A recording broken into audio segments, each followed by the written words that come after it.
हम देखते हैं कि कोई व्यक्ति किसी कारण से कहीं परेशान हुआ है, कोई हॉस्पिटल में बीमार पड़ा है, रोगी है, अंतिम श्वास गिन रहा है, पैसा बहुत लग रहा है और उसके साथ में पूरा परिवार परेशान है, घर का काम भी छूट जाता है और केवल खर्च ही हो रहा होता है और वो विवश होते हैं।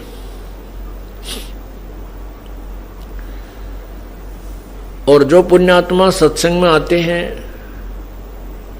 भले ही उनको लगता है, जो सत्संग नहीं समझते वो ये सोचते हैं कि ये बार बार सत्संग में जा रहे हैं, इनको हानि हो जाएगी, इनके काम का नुकसान बन जाएगा। ये तो उन लोगों की सोच हो सकती है जो भक्ति से दूर हैं, जिनको ज्ञान नहीं है। उनके सोचने का सत्र इतना ही होता है। और जब आप सत्संग में आते हो, जो पुण्यात्मा सत्संग में आने लग जाते हैं, उनको फिर ज्ञान होता है। जैसा कि अभी आपको बताया कि हम सत्संग में, जो सत्संग में आते हैं, एक दिन दो दिन अगर काम छूट भी जाता है तो परमात्मा हमारे साथ होता है। और हम सत्संग में ना आकर के अपने काम के ही चक्कर में और वहीं रहें और वो काम भी आनी हो जाए, हम क्या कर सकते हैं।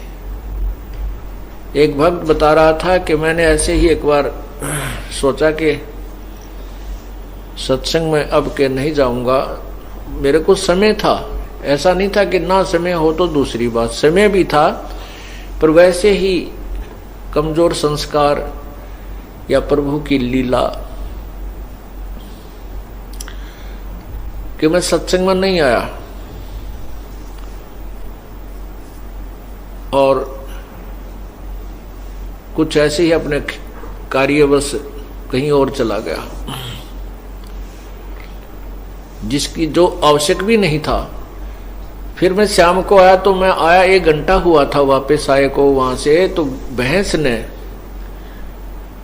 एक बिजली का तार लगा रखा था, एक्स्ट्रा खंभा, वो पंखा ला रखा था। वो भैंस ने बिजली का तार काट लिया और मेरे देखते ही देखते वो भैंस मर गई, खत्म हो गई। 25,000 की भैंस मेरे सामने रहते रहते खत्म हो गई।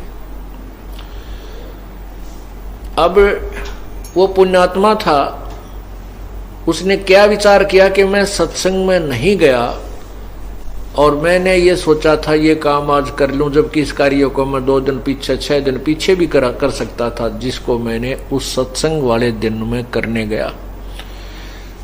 किसी व्यक्ति से पैसे लेने थे, वो पैसे भी ना मिले और श्याम ने वो 25,000 की भैंस मर गई, वो हानि होगी, मेरे सामने देखते ही देखते हानि होगी। तो पुण्यात्मा ये मेहर थी उसके ऊपर, उसको ये दृढ़ विश्वास हो गया कि आगे अगर ऐसा कोई समय हुआ तो मैं अवॉइड नहीं करूंगा, उसको भगवान के चरणों में जाया करूंगा।